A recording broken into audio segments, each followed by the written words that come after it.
Então, pessoal, todos bem? Sejam todos novamente bem-vindos ao canal. Vamos analisar mais uma decisão do STJ sobre agravo de instrumento.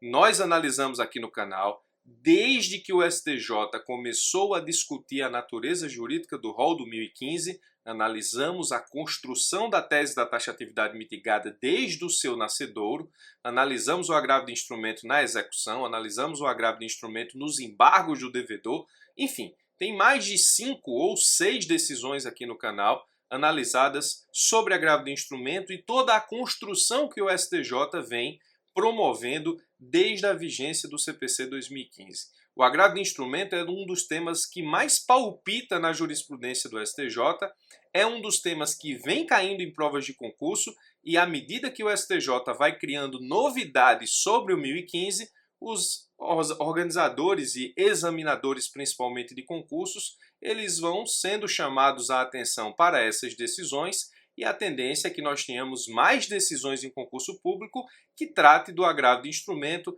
natureza jurídica do rol, tese da taxatividade mitigada, quando cabe, quando não cabe, quando é restrito, quando é amplo e assim sucessivamente. Então, se você não quer se dar mal em processo civil, ou seja, na disciplina processo civil nos concursos públicos, especialmente na parte de recursos e especialmente na parte de agravo de instrumento, recomendo que acompanhe as decisões do STJ, que vêm sendo construídas desde a vigência do CPC 2015 sobre agravo de instrumento. Nós estamos diante de mais uma delas, dessa feita da terceira turma no recurso especial 1.752.049. Nós vamos analisar uma decisão muito interessante. Nessa decisão, nós temos que o CPC 2015, no 1015, diz o seguinte: cabe agravo de instrumento contra as decisões interlocutórias que versem sobre, inciso 1, logo de cara, tutelas provisórias. Então, se eu tenho uma decisão interlocutória que concede uma tutela provisória, que trata do seu cumprimento, da forma do seu cumprimento ou qualquer coisa que envolva a tutela provisória, se você for fazer uma interpretação literal do 1015, inciso 1, você vai chegar à conclusão de que cabe agravo de instrumento. Se eu tiver decisão interlocutória, nesse caso que envolva tutela provisória, vai caber agravo de instrumento nos termos do 1015, inciso 1. Mas isso acontece em todas as situações?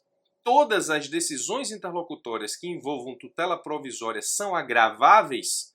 É essa pergunta que nós vamos responder a partir da decisão do STJ no recurso especial 1.752.049. Vamos analisar inclusive trechos do julgado para entendermos a construção jurisprudencial.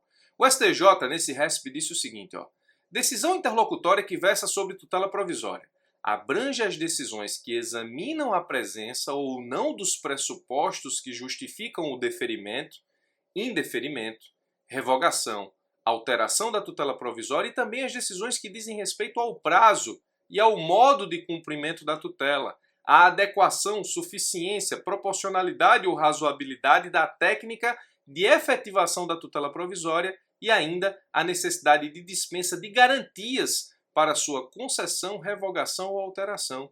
Então veja que pela decisão do STJ, tudo o que envolver a própria concessão da tutela, deferimento e indeferimento, sua alteração, revogação, prazo de cumprimento, modo de cumprimento, adequação, proporcionalidade, razoabilidade da efetivação da tutela e até no que diz respeito às garantias para a sua concessão, tudo isso envolvendo uma decisão interlocutória, nós temos a possibilidade do manejo do agravo de instrumento. Então parece que é tudo. Eu posso dizer aqui que é amplo o conceito de tutela provisória do inciso 1 para que, tratado em decisão interlocutória, eu possa manejar o agravo de instrumento, certo? Certo, eu posso dizer isso. Inclusive, em outra passagem do julgado, o STJ disse o quê? O artigo 1015, inciso 1 do CPC 2015 deve ser lido e interpretado com uma cláusula de cabimento de amplo espectro. Anote o que eu estou lhe dizendo. Anote essa expressão. Cláusula de cabimento de amplo espectro. A chance disso cair em concurso público é grande, especialmente segunda fase e prova oral. O artigo 1015, inciso 1, que trata de decisão interlocutória em tutela provisória, deve ser lido e interpretado como uma cláusula de cabimento de amplo espectro, de modo a permitir a recorribilidade imediata das decisões interlocutórias que digam respeito não apenas ao núcleo essencial da tutela provisória, mas também que se refiram aos aspectos acessórios que estão umbilicalmente vinculados a ela. Porque em todas essas situações, disse o STJ, a urgência que justifique o imediato reexame da questão em segundo grau de jurisdição, ou seja, tirar do primeiro grau, via agravo de instrumento, levar para o segundo grau de jurisdição. É o que disse o STJ. Então veja, pelas duas passagens que nós acabamos de ler, nós podemos dizer então, professor, veja, o STJ então disse que tudo que for decisão interlocutória que envolva qualquer aspecto da tutela provisória, cabe agravo de instrumento, certo? Errado. O STJ disse tudo isso para nos apresentar uma exceção.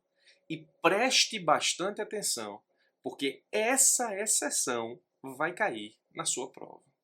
O STJ disse que o artigo 1015, inciso 1, é amplo, é uma cláusula de cabimento de amplo espectro, disse que cabe agravo de instrumento todas as vezes que a decisão interlocutória tratar do cabimento, do não cabimento, do deferimento, do indeferimento, do modo de cumprimento, da razoabilidade, da proporcionalidade do cumprimento, até das garantias para a concessão da tutela provisória, tudo isso, decisão interlocutória de tutela provisória, cabe agravo.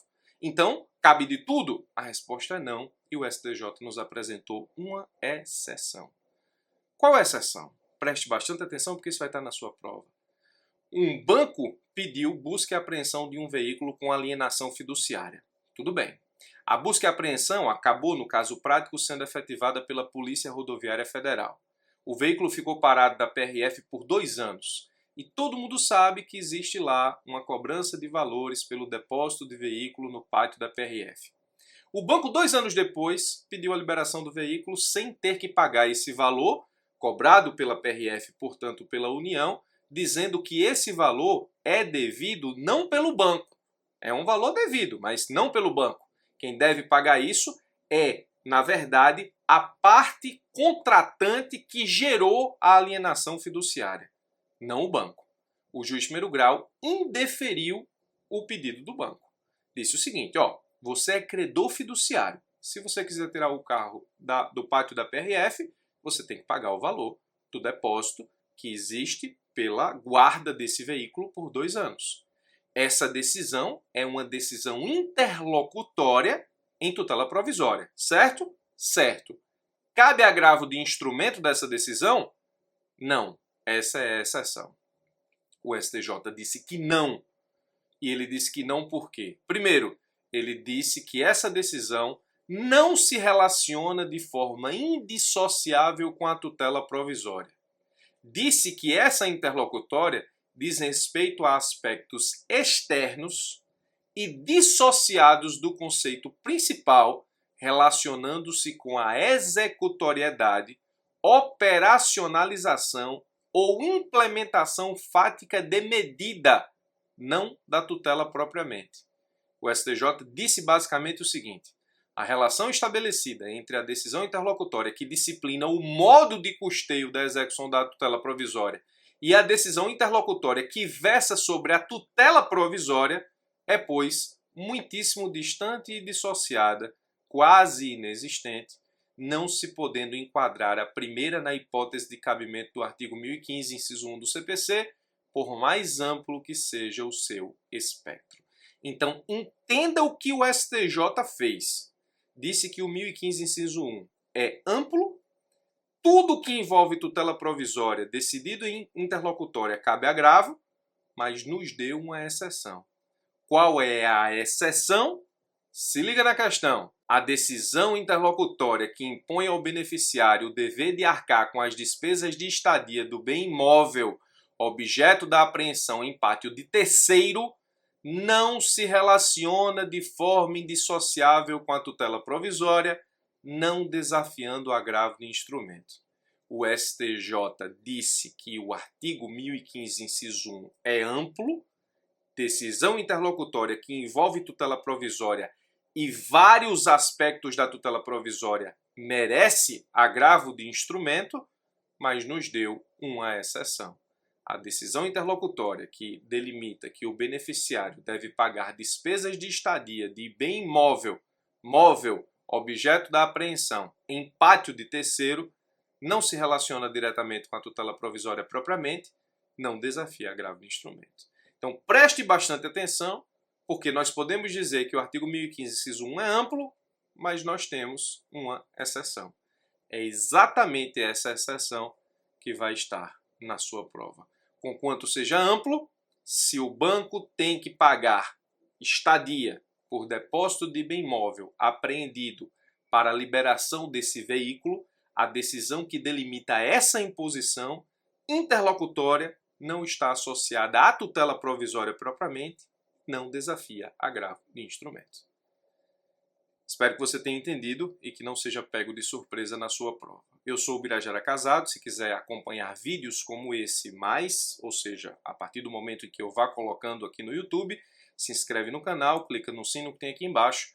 Todas as vezes que eu subir vídeo novo, você vai ser notificado por e-mail e também pelo celular. Forte abraço e até os nossos próximos vídeos.